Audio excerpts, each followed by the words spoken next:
listening to Archaeopolitics, a MuggleNet podcast that is rereading Harry Potter chapter by chapter and talking about the politics of each chapter of Harry Potter. You know, that series that we all know and love.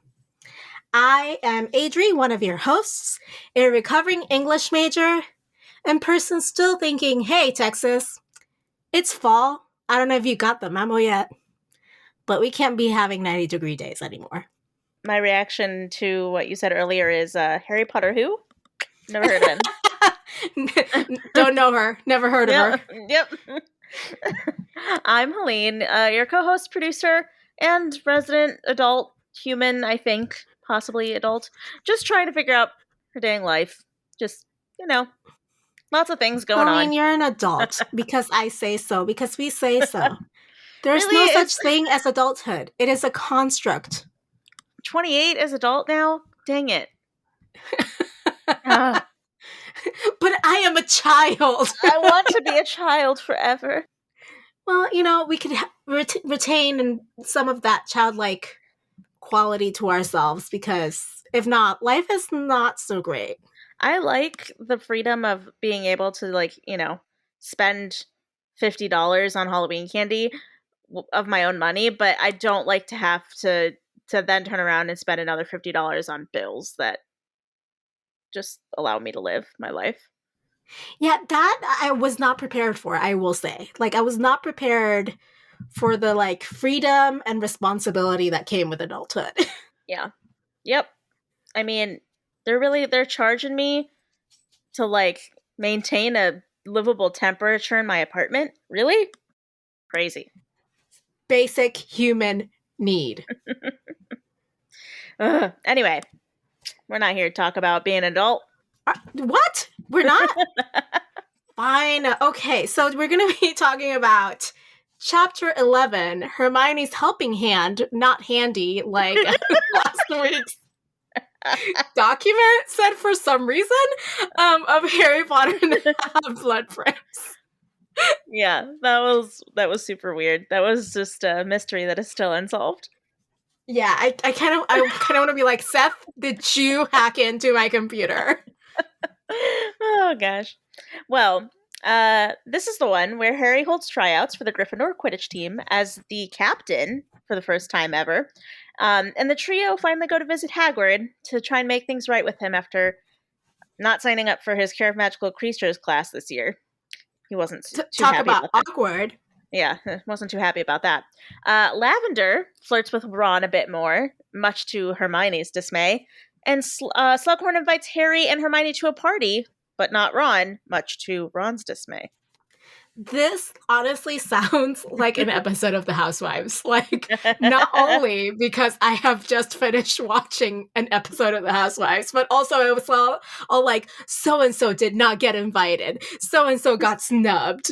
And it's all about, the personal relationships. Yeah, I mean, Half-Blood Prince is all about, that personal drama we got going on. Relationship drama. Well, speaking of drama, when Hermione was like, yeah, Harry, you're a hot commodity. You have been proven to be right. Look at you. You've grown an entire foot over the summer. And Ron's like, I am right fucking here. He's like, I died when he was just like, I'm tall. Exactly. I love it. Or I have the scars from where those brains. Yeah, Look. Yeah, Ron was just something else this chapter. Which, I mean, spoiler alert, might be my chocolate. It might be my Dementor. We'll see. We'll get there. Okay. But it might be because, of the different tacks we have on the situation. I think it's hilarious. That's why it's my chocolate. It was funny. Anyway, well, we'll get there. Okay. All right, we'll get there. No Potter Watch this week, correct? Correct. Okay. Well, nothing's going on in the world. Absolutely nothing happened. Sorry. Let me amend that. No politics Potter Watch this week or today. Okay. But Jamie Spears has been removed from the conservatorship as of today. by Oh, Judge Brenda Penny. So you know what? well, That is news. so yeah, in my media, I talk about because I watched a Oh, I documentary on saw. this. We'll get there. Yeah. We'll get there. But yeah, in that documentary, it said that, I mean, obviously it hadn't been updated for today because the documentary came out like Because 3 days, came like out 5 days yesterday. ago. Yeah. Yeah, whatever. But it said in the documentary that the last new piece of news was that he had like volunteered to remove himself from the Oh no. Okay. conservatorship. Okay. Okay. I got the deets. So last thing he did was say when the time was right, he would step down. Oh, Which that's what he means said. like I will continue until it's no longer convenient for me. Mwahaha. Then today there was like a hearing that changed everything, in which Judge Brenda Penny was like, "You're out. Less. Everything is coming up roses." Fuck Jamie Spears. Okay. Yeah. That is all I have to say on the subject. Now, on to Hogwarts. All right, let's go back to the chapter that we're talking about. What was your politic that you thought defined the chapter in chapter 11 of Half-Blood Prince? Okay, so chapter 11, as we said, is all about the drama, all about the personal relationships between everyone in the chapter. So I was thinking about the politics of attention. So technically, the politics of attention refers to how politicians and policymakers like sift through all the information they have at their disposal and prioritize what to tackle and what to pay attention to. Okay. But okay, sure, these people not politicians. We know this.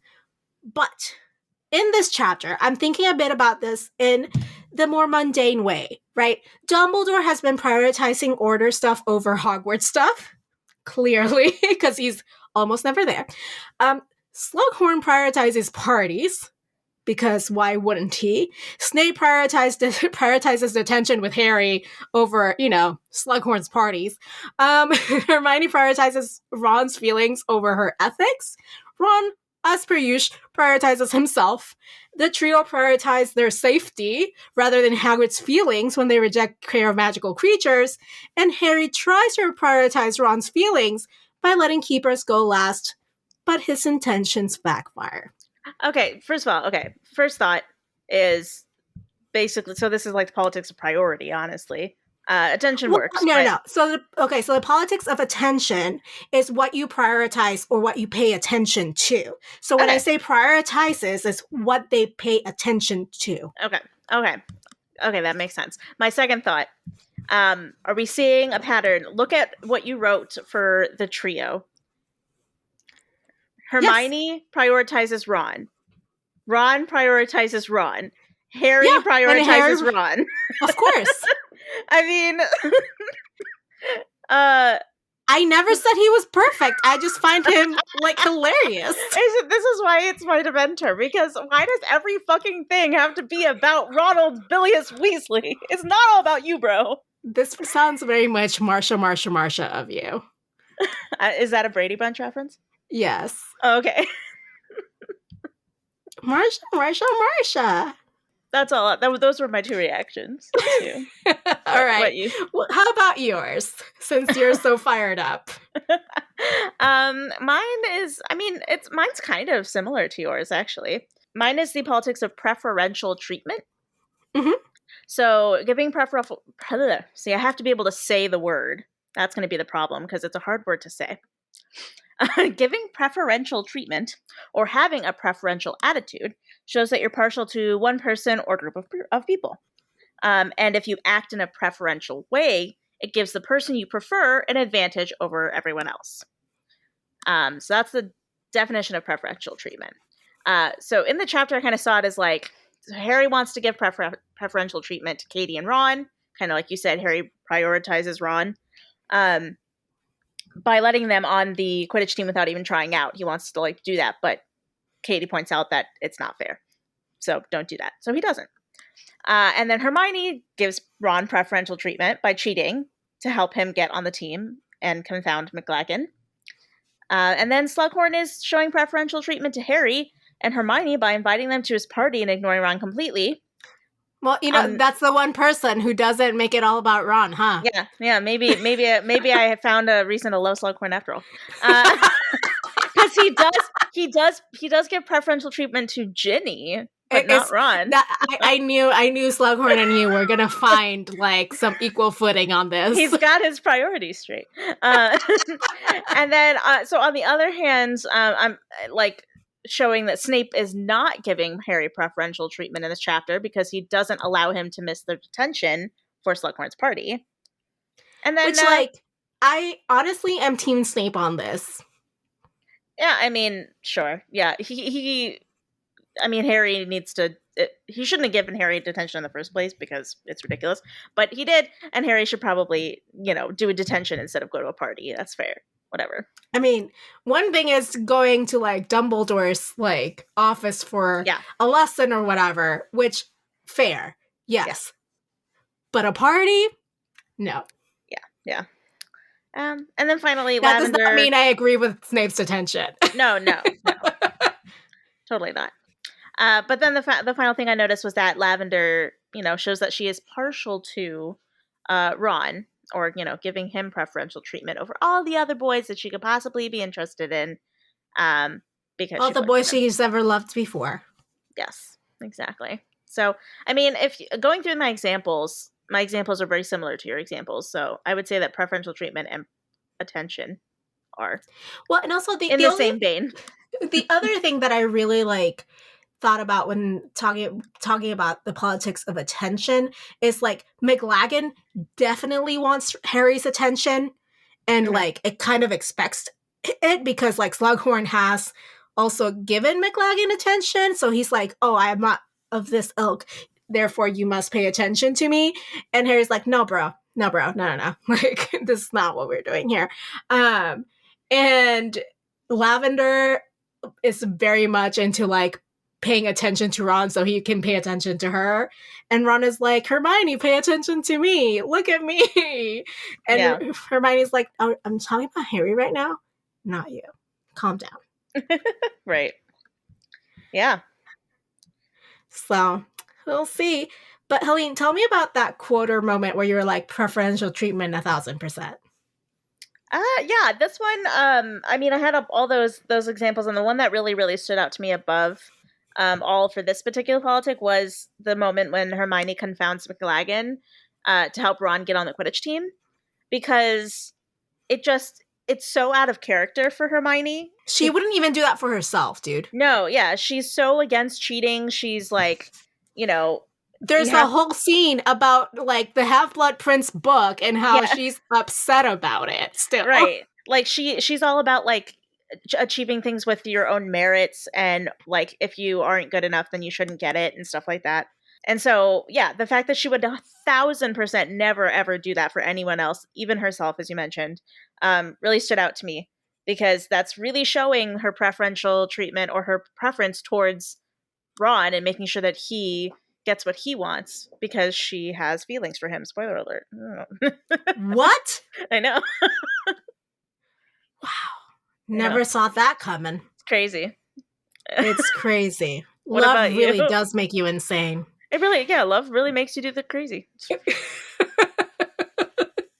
Well, mine was a similar one, and one that I've mentioned before, but I have the actual quote here. Harry had deliberately left the trial of the keepers until last, hoping for an emptier stadium and less pressure on all concerned. Unfortunately, however, all the rejected players and a number of people who had come down to watch after a lengthy breakfast had joined the crowd by now, so that it was larger than ever. As each keeper flew up to the goal hoops, the crowd roared and jeered in equal measure. Harry glanced over at Ron, who had always had a problem with nerves. Harry had hoped that winning their final match last term might have cured it, but apparently not. Ron was a delicate shade of green. So, of course, as we talked about earlier, Harry, throughout all of this and throughout all the trial, he's happy that Ginny made the team. She smoked everyone with her prowess and whatnot. But he's like, I gotta protect my boy Ron because he doesn't do well with pressure, and like this is not like McLaggen is a very imposing figure, blah blah blah blah blah. And then he's like, shit, now everyone's watching instead of just a couple of people. Yeah, I mean, just this quote kind of just illustrates how much thought he had put into it. It wasn't just like maybe I'll just leave it to last, so I don't have to deal with it. But it's like he literally put so much thought into how he can best protect Ron's feelings and make sure that Ron does his best. Well, yeah, and selfishly in a way also because Harry wants Ron on the team, right? Yeah. Like he doesn't want another thing coming between him and Ron, I think, selfishly. And he knows like Ron is not going to be super graceful if he doesn't make it into the team. Like I know our boy Ron, not perfect. Harry knows that. We know that. Helene loves to remind me of that. Yeah. Listeners, you should see her face. It's so angelic. It's beautiful. It's me. That's what I'm here for. That's what I'm here for, to remind people that Ron is not a great character. Anyway, I don't want to get so much. There's going to be a lot of Ron hate later on. I should just save it. I'm so sorry in advance to everybody who loves Ron that's listening to this. You can hate me. It's fine. I mean, I don't hate you. I just think that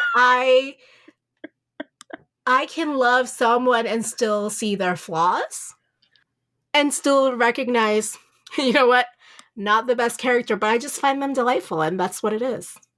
Yeah, just like I have given Ron credit in past chapters. You guys have heard me do it. Once. It happened one time. I think it's happened more than once. But either way, I can hate a character and still admit that he does things right from time to time. Just not in this chapter. Or, most of the time. Most of the time. Do you want to... Okay, but one of the things that I really wanted to make sure that I brought up before we moved on to characters, right, is that this is also indicative of the politics of attention to me, because just because you, or a politician, right, pay attention to something and you prioritize that piece of information over other pieces of information doesn't mean you're going to get the result that you wanted.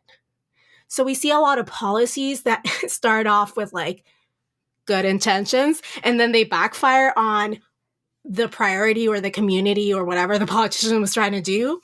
And sometimes, we can be really harsh on them. But other times, you know what? Let's take a few steps back, see if they really meant it. Like, did they really mean to do a mistake? Or was it something like when Harry was like, I'll just leave it for last. And then the effect was, oh shit, now it's even worse than at the beginning. Yeah, it could even kind of be similar to like the politics of intention as well. Like, what did they intend to do with their attention? But that doesn't mean that the outcome doesn't matter. It just, those are things to take into consideration. Definitely. Before, making a snap decision. Yeah. All right. So, do you want to say what your character is because we were just talking about him, or do you want me to just... Of course. Obviously my character for this chapter is Ron. But only because he's like the one character that is so starved for attention. I would say maybe the second character who is starved for attention is Hagrid. That is true. Hagrid is like... Yeah, with Hagrid, I can't tell if he's just like, being super dramatic and like just because he's hurt or because he wants attention. He wants the attention, girl. He wants the attention. Yeah, I guess I could see that. I could see that for Hagrid. Also, in his flowery apron, like iconic. I kind of wish that had. I would love to have seen that in the movie to see Hagrid. 1,010% that needed to be in the movie, but no. Oh man, little drama queen, little Hagrid queen. I love it. Yeah, Ron is definitely an attention whore in this chapter. I will give you that. So it makes sense that I'm sorry, that is not controversial of you to agree with. But okay.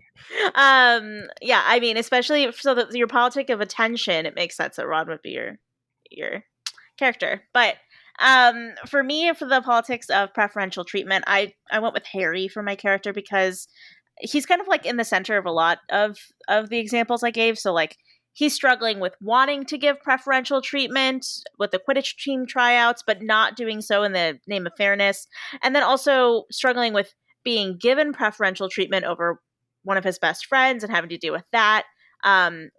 Like from Slughorn and being invited to the party, and then also being denied preferential treatment from Snape. So he's kind of like, giving it, not giving it, receiving it, not receiving it, all happening to Also, Harry. he is being asked by Hagrid to give him preferential treatment, like Right. Hagrid's class, and Harry's like, we couldn't make it fit into our schedules, but also we wanted to live.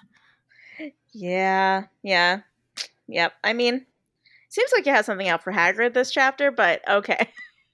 No, I don't have anything out for Hagrid. Again, I can say things that I see and still love these characters. No, yeah. The one character I will dunk on and never love is Draco Malfoy, and also Snape. I was gonna say Snape, and Voldemort, and You don't ever love Voldemort? Is he such a lovable character? I know, but the usual suspects. Yes. Umbridge, love that girl. She's so cool. Lucius with his luscious hair. I got like physically ill saying those words. So, what about throughout the book for you? For attention, where do you see attention in the book?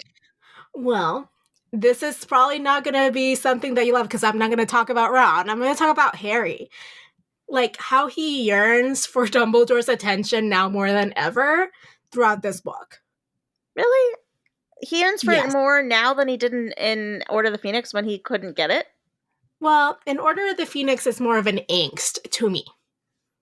Okay. I mean, it could be him yearning for attention and that translates into angsty Harry, but because he's not getting it. Yeah. In this book he gets it. He gets Dumbledore's attention. But he also wants to be like, my recollection of the book, if I was like, if a mood, right, is, or a vibe, is that he yearns to be closer to Dumbledore. And the more he gets there, the more he wants that closeness. Yeah. I can also see with like Harry, like focusing all of his attention on Draco and like spending so much of his attention and prioritizing Draco and what he's doing over like almost everything else in this book too. Well, and he wasn't wrong for prioritizing that because Draco was up to some shady shit. It's just perhaps he was misguided as to what Draco was actually doing. Well, I mean, it's just like his attention is so focused on that to the point where people are like calling it an obsession throughout the book, like that he's obsessed with Draco. So why are you so obsessed with me? I know, honestly. We're already seeing hints of it in the book of people being like, stop thinking about Draco. Like, that's all you think about is how he's a Death Eater. Like, chill out, bro. It's like, why are you so upset that a child is a Nazi? I know. Grow up. God, grow up. Yeah. For me, throughout the book for preferential treatment, I mean, I went with something pretty obvious, which is our buddy boy Slughorn. The king. Your BFF? Because he... in this chapter. Because he likes Ginny but hates Ron? Yep. Yeah, he is the... no, I'm not going to say it because I don't want to be compared to him. I was going to say he is the Helene of the Harry Potter series, but I'm not Slughorn. You heard it here first, folks. We only have this one thing in common, that we love Ginny and hate Ron. But it's not maybe hate. He's just indifferent to Ron. Yeah, he does. He's like Fudge with Percy, where he just doesn't like feign to learn his name. Like whatever. It's just ignorance. But I'm picking Slughorn for my throughout the book because he is the king of preferential treatment. His entire life revolves around who he decides is worthy of his attention, I guess, because you're of his politics. Like patronage, I think, is like what we're thinking, right? Yeah, like it's who's worthy of him and his I don't know, I guess attention is the only word I can think of, but and who's not, and therefore the people that he decides are worthy are the ones that he's going to give this special treatment to. So, yeah. All right, all right. I'm liking this. All right, so Slughorn gives preferential treatment. We know this already. Not something we love, which brings us to Dementors and Chocolate, which is, stuff we didn't love and the stuff we loved in each chapter. Helene, what was your Ted Cruz, aka Dementor, in this chapter? It's been Oh a yeah, while, hadn't it? yeah. I was gonna say, man, I don't. It's been a while since we talked about Ted Cruz's. My Ted Cruz. This chapter, I've said it already, and so it's spoiled. But yeah, it's Ron. So, Ron's ego and somehow managing to make literally everything in this chapter about him really annoyed me. I did have to think about my Dementor for a little bit for this chapter because like I got through it and I was like there wasn't anything that was like It was no Snape victorious chapter. yeah, Let's it be was clear. yeah, like I had to think about it, but eventually I came onto this and I was like, you know what? If I had to pick one thing I really didn't like about this chapter, it would be Ron. So yeah, everything is Oh, I about am him. so surprised. Oh I my know. god. I know, so shocking. But yeah, everything is about him. Any like, especially the part where like they're walking to Hagrid's and he had just did won his tryout or whatever and got on the team, and he's sitting there just boasting about getting on the team, and recounting everything in detail that he just did when they were literally there. Like, dude, who are you telling? These people like lived it. Chill out. Like it was just a lot. It was a very Ron heavy chapter, and obviously as we pointed out in both of our like Hogwarts debate club sections, everybody is prioritizing Ron, including himself in this chapter, and it was just like, come on. That's all I gotta say. What about you, Adrienne? Well, mine is a little bit deeper than Ron. Like, mine goes to the narrator. Okay. Like, the casual misogyny of the narrator, like, by going on and on about, like, these silly girls or whatnot. Like, have we met the boys of Hogwarts? I mean, Around Velas? even just like Cormac McLaggen was kind of silly in this chapter. He was Of course. like, yeah, but she doesn't call it out like that, like, yeah, the girls who were all giggly, and And like the silliest girls Harry had ever seen. Bitch! yeah, and like they're all there just fawning over Harry or like acting trivial or whatever at the tryouts, but like Cormac McLaggen is also being like super ridiculous in Also, his again, in a chapter where Ron is being a little dramatic, which I love, which is my chocolate, and we'll get there, okay? We'll get there. You are going to tell me that the focus of the criticism is going to be on a bunch of giggly girls. yeah, Huh? no, yeah, it's pretty crappy. Just misogynistic as shit is what it is. Not here for it. But what I am here for is the drama. And I love a drama queen. And Ron is just being a drama queen. And I am here to embrace it because it makes me laugh. Oh man, This is the Gemini in me, Helene, okay? yeah, I know. I mean, I honestly am glad that your chocolate and my Dementor are the same thing, and especially when it's Ron, because like I honestly do feel bad when I bash Ron all the time because I know there are people like I have people who are very close to me in my life who I love very much who have like a very deep, strong love for Ron and get like personally offended when I say I don't like him. I mean, just Maybe like I it's would, because when if someone said that about Harry, if someone or said, Ginny. Who would say that about Ginny? I don't know, but I mean, it doesn't happen as much with Ginny, so I don't have as much like experience with that. But like, I get super defensive when people bash Harry because I love Harry so much. So like, I get it, and I do feel bad when I'm saying these things about Ron because I know there are people out there who are like gonna feel hurt because a lot of people really relate to him, and I get it. So I'm glad that even though I might not have happy things to say about Ron, I'm glad that you do. I just love how much of a drama queen he is, and he just does it, and he's unapologetic about it. And again, this is a Housewives episode, and I'm here for it. Yeah. And just because I'm a Hufflepuff and I'm really empathetic and I care about like how people are feeling, but just because I acknowledge that these people are hurting when I say this isn't going to stop me from speaking my truth.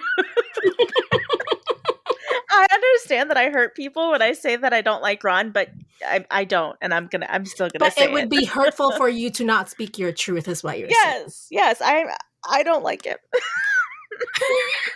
Speaking of your truth, tell me what your chocolate was. Share with the class. So, I have a quote for my chocolate. It says, "Moment." You're gonna be so surprised what my chocolate is. I mean, everybody here. Wow. I am again blown away by your Dementor and blown away by your chocolate. I'm sure. Can you guess what my chocolate? This is gonna be my chocolate in every single chapter. Anyway, we know if it's Ginny in the chapter, she's your chocolate. Ginny and Harry. I mean, that's the thing. Like, this book is the culmination of my two favorite characters coming together, you know? Like, this is why I love this book. Okay. My quote is, momentarily stymied, Harry watched Ginny Weasley playing with Arnold the Pygmy Puff for a while before seeing a way around that objection. It's a very, passerby sentence. It doesn't come... He and Hermione and Ron are having some, disagreement about something, and I think Hermione says something and Harry's just trying to think of a way to reply back to what she said, and as he's thinking about what he's going to say back to her, he just had this sentence just kind of swings by where it's oh, and he's just staring at Ginny while she plays with her pygmy puff while he's thinking about this. And, it's just my boy nonchalantly staring at the girl he loves and not knowing that he loves her yet. It's adorable, and I love it. Okay. Understood.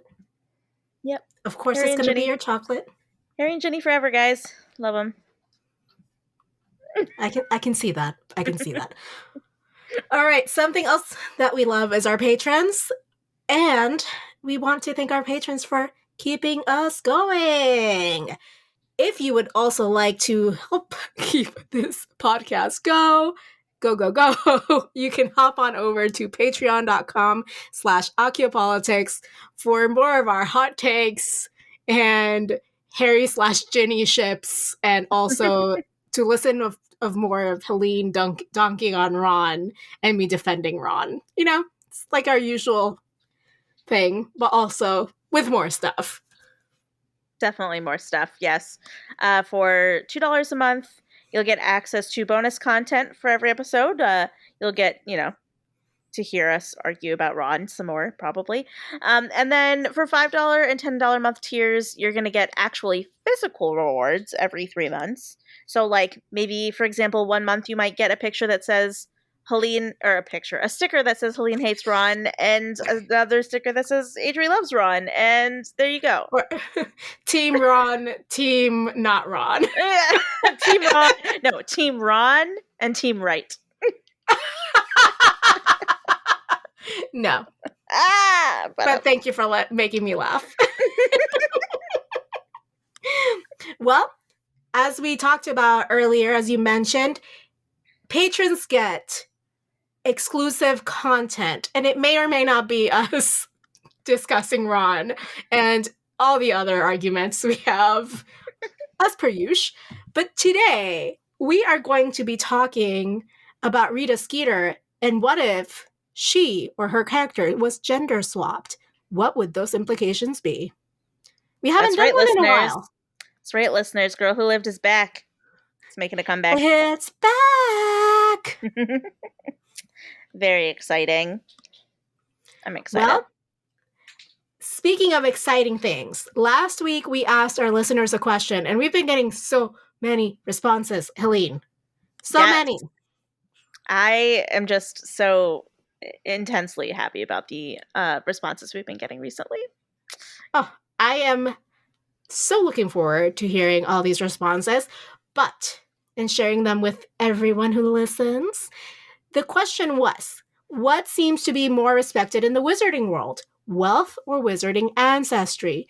And how does this compare to your own experience in the real world? Yes. I also asked a bonus question, which we can get to afterwards. Oh, yes, absolutely. But for the main question for this, basically wealth versus wizarding ancestry, what's more respected? Here are a couple of the answers we got. Alice Mooney, 1990, on Instagram said, "It's a mix of both. However, money doesn't seem to get things that blood status would not alone. The Weasleys are great people, but because they accepted muggles and muggleborns, that caused many in Arthur's family, including himself, to not gain high ranking positions within the ministry." And then listener Jeff Greenquaffle said, "Ancestry only matters to other people who also have it, or wish they did. Wealth matters to everyone, because even people who don't have ancestry can acquire wealth. In my experience, people are not afraid to ask for a few dollars if they're a little short, but nobody ever stopped to ask if they can borrow my great-grandfather for a couple of hours." Yeah, this answer made me giggle. Oh my god, this is great. I love it. Yes. I mean, he makes a But good point. also, can I borrow your grandfather, great grandfather, for a couple of hours? I'll give him back. No, I mean, yeah, though he makes a good point where, one you can make and one you can't. Like, one you can change and one you can't, basically, which is just something to consider. I don't know if it makes one better than the other, but it's something to consider. And then Ario, guest host, said, "Even though the Weasleys are poor, they have a good standing. Only Arthur's love for muggles taints it." And then Lopez.Desiree.m said, "Gaunts and Weasleys were poor families who were disdained despite pureblood." So that one, I guess she's saying that wealth is more respected because they had ancestry, but they didn't have wealth, and therefore they were disdained because they didn't have wealth. Okay. Okay, and then this last one from Scurvy42 said, "Given how the Weasleys are seen to be treated, their wizarding ancestry gives them just enough privilege to be wrenches in the machine at various levels without serious repercussions. Mm-hmm. Obviously, more for them than the Malfoys, because the rich are literally a lot of the cause of all this nonsense, but I think in the end, it's their ancestry, because they have those privileges even though everyone knows they're dirt poor. And as a wizard from a non-wizarding family could always be poo-pooed by the so-called purebloods, even if they got rich enough to hang with them." Well, that's an actually good point, right? Like with the Malfoys, at least. Like the Malfoys would probably be like, I don't care how rich you are, because we're both rich and pure blood, and we're the gatekeepers of this like select community. So I can close my doors to you. And I'm also lobbying to the Minister of Magic all the time. So you know what? We're pretty close. We're pretty tight. You're not gonna get your way. So I'm curious, like, how do you think the Malfoys would have reacted to or treated the Gaunt family, who are, in regards, higher blood status than them because they're direct descendants of Salazar Slytherin, but much, much poorer? I think that they would care about wealth. I'm not saying they wouldn't, right? But which one would they care about more, the But they would Malfoys? care more about blood status. So they would rather have the Gaunts in their living room than a non magical family like ancestor, like a Hermione Granger who made it rich in their living room. That is, yeah, I think I agree with that, yeah. I didn't know the answer to That what I doesn't thought. mean that they'd be thrilled at having the Gaunts at their living room, but No, it's giving a chance between two. When I asked the question, I was like, I don't know. But yeah, now, that makes sense to me. I think that they would prefer to be Also, the associated. Gaunts have like parcel tongue going for them as well. Yeah. So, Yeah. in the Malfoy family, that would be like I think a status thing. Totally. And then like I mentioned, we had a bonus question. I don't know if you want me to expand on the bonus question at all in this section, but I'm happy to, because we got some good answers for that as well. I really want to hear all about the bonus question and the answers to it. Okay. So the bonus question I decided to ask on social media this week as well was, do you think Snape ever shared his specific instructions from the Half-Blood Prince's book with his classes at Hogwarts? If so, why didn't Harry excel in potions before this book? We got And that is like a follow-up question to like the really detailed, amazing email we got last week. yeah. Well, I mean, it's kind of a follow-up question to it was to the discussion we have that spinned off of or spun The email. spinned isn't it? Yeah. The question we asked last week, which was Harry cheating?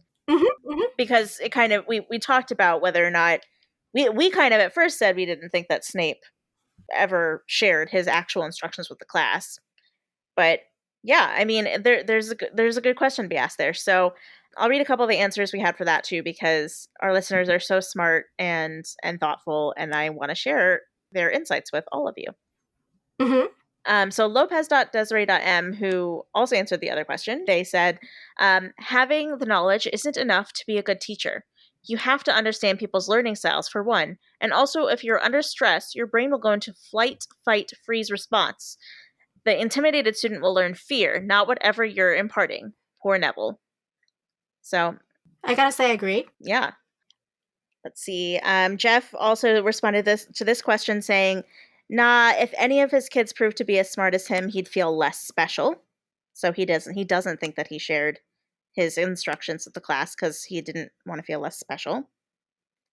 I'm inclined to agree with him on that. And then Hannah_Flana said, oh yes, I think that's why he was a good potions teacher. Which, Hannah, I gotta say, that's a controversial answer in my opinion.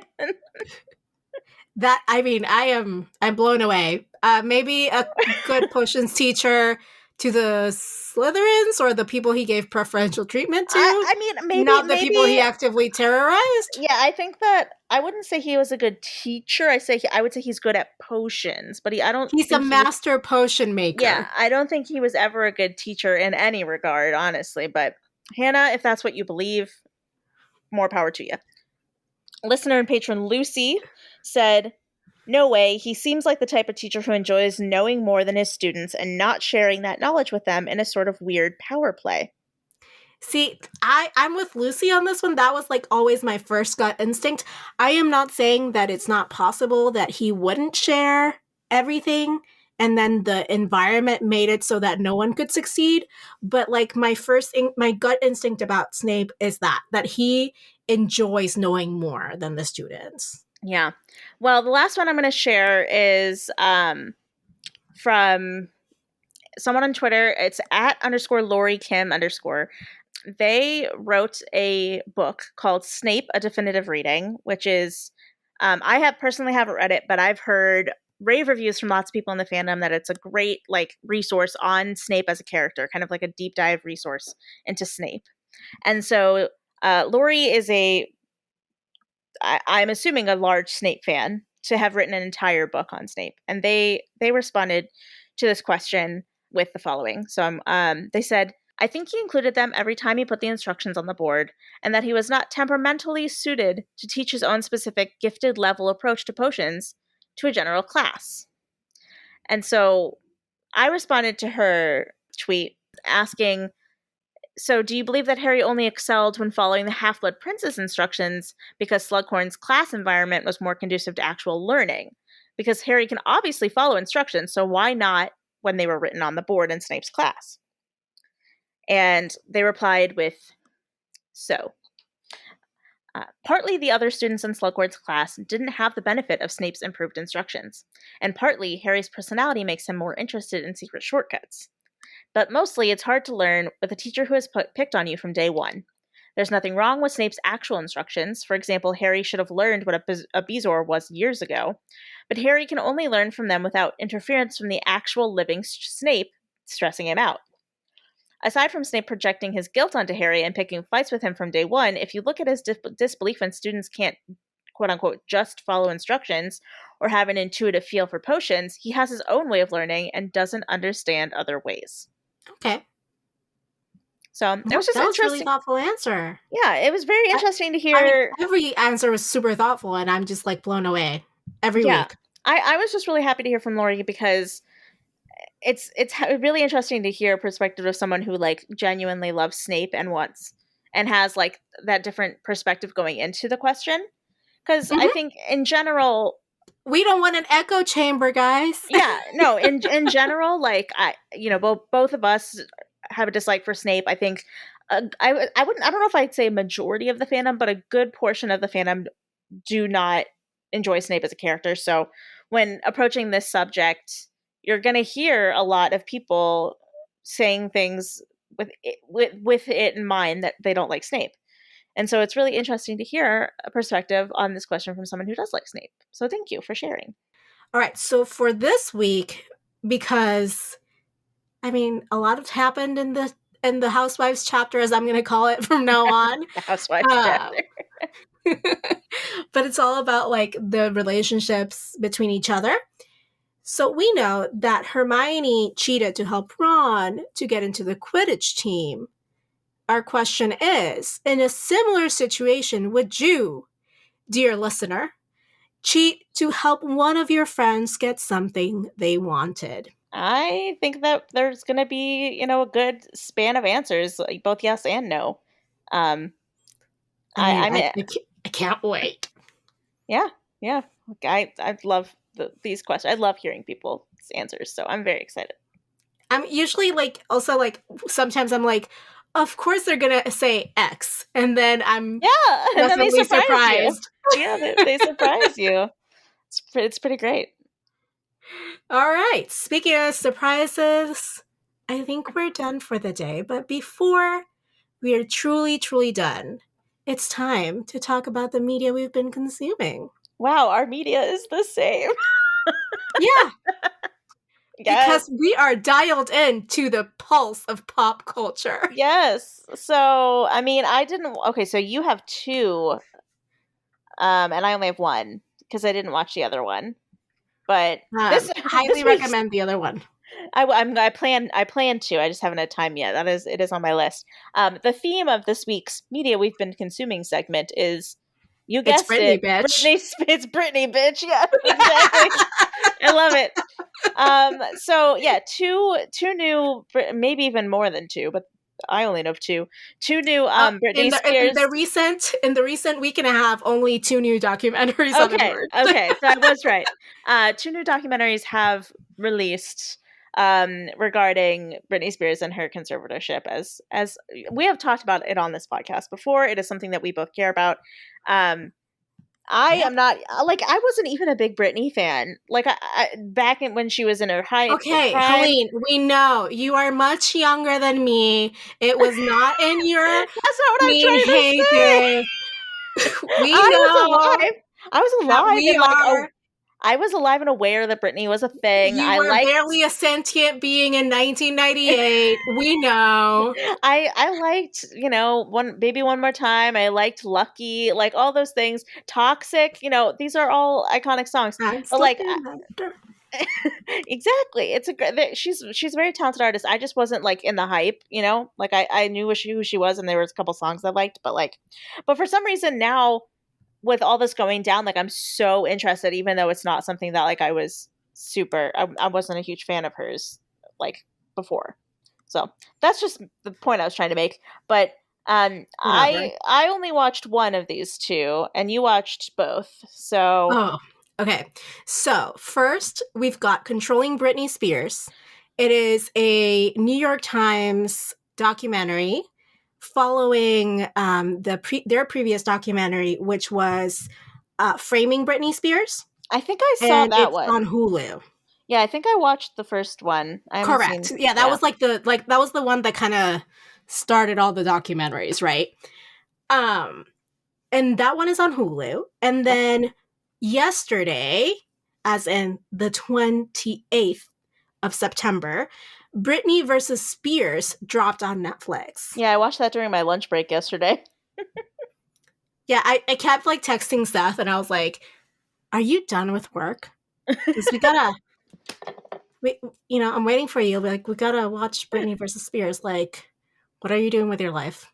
Yeah, I just I remember I was on my lunch break, and I knew it came out that day, and I was like, I wonder if I can fit it into my lunch break. And it's an hour and a half documentary, and I only have an hour lunch break, so I had to stop before it was over and then come back afterwards. But But yeah, It was a very good documentary. It was very good. I'm looking forward to I watching will say, after you watch that one, when you watch Controlling Britney Spears, it has more information on it. Okay, good. I'm glad. I mean, I'll watch two of the documentaries on the same thing anyway, but The angle is a little bit different because, I mean, I'm not going to spoil it for anyone other than like the conservatorship needs to end, right? Like I think we all agree on that. agreed. And if you don't agree on that, maybe you should look at watch documentaries first, you know? Yeah. Controlling Britney Spears is focusing on like some of the stuff that Framing Britney Spears didn't do. So Framing Britney Spears focused on like the paparazzi and like the media and like everything surrounding Britney at that time. Right. And Controlling Britney Spears is focusing on the things that weren't touched on. The security detail that was put on through the conservatorship and what shady practices they did and how they also used to work for Harvey Weinstein. Okay. And the like TriStar type angle more in depth than the Britney versus Spears. Okay, yeah. Like I said, I'll watch two documentaries about the same thing. I did that for when the Feed Fire documentaries came out. There was like one on Hulu and one on Netflix, and I watched both. The Fire Festival?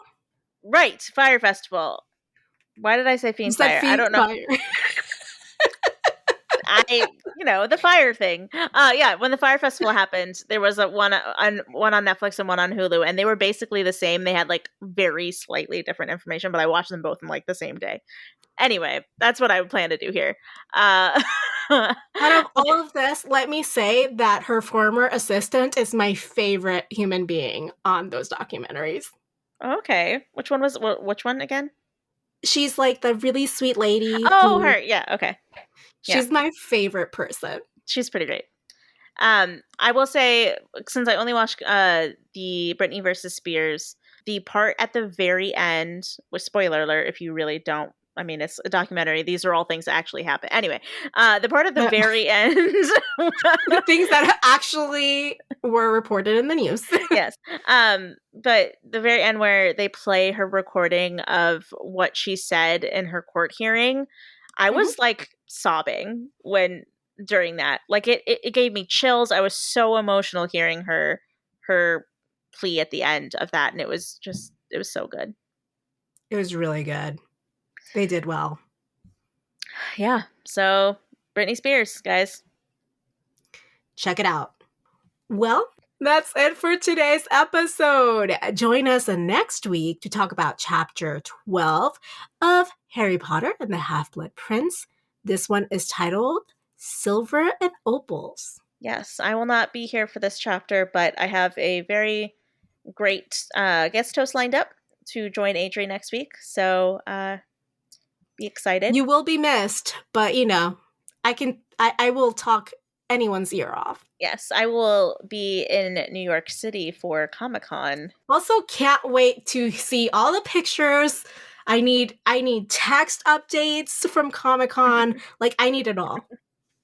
Yeah, and I'm excited because the state of New York is requiring proof of vaccination for entrance into Comic-Con, which is really awesome.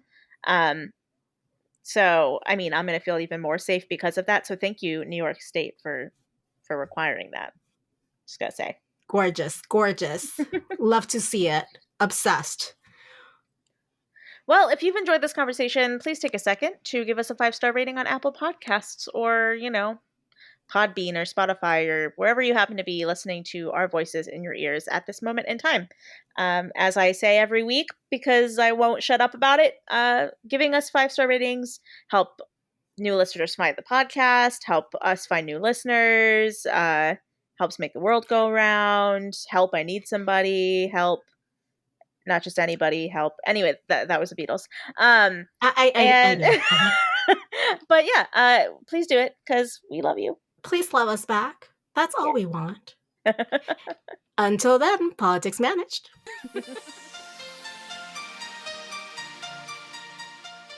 Support this show by going to patreon.com/occhiopolitics.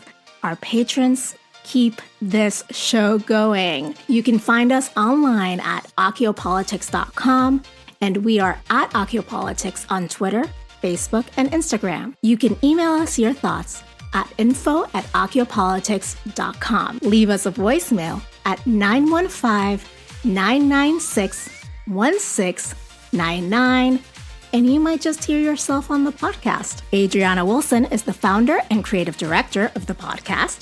Helene Karp is the producer and social media manager. Allison Pullman is the audio wizard and editor who makes us sound so good. Cover art and physical rewards are designed by Adriana Wilson. The views expressed by the hosts and guests are expressly their own and not representative of their employers or associates. Occupolitics is part of the MuggleNet family of podcasts.